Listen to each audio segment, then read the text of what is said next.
All right, gonna do a walk around. This is a 51 Chevy truck. It's got patina for days. Just really nice patina on this truck.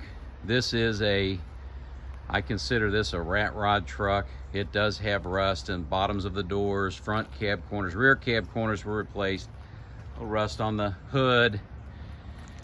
This is not really your candidate for a shiny, nice paint job. I mean, this is what it is. The bed is actually in really nice shape with no rust in it.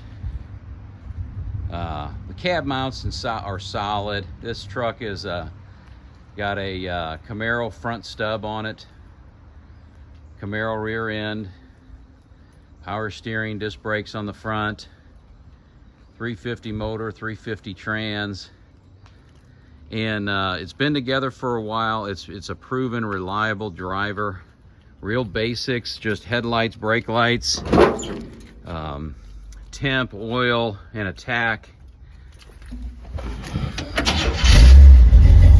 But it does that. It's reliable. It fires up, cruises, fun driver.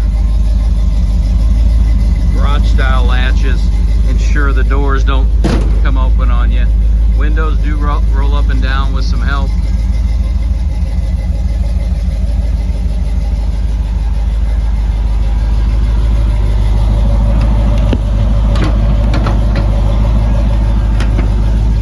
Take a look under the hood, just basic little 350 motor.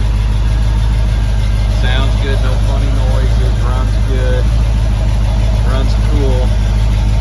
350 automatic trans, shifts out good. It's a good little cruiser. Tons of attention.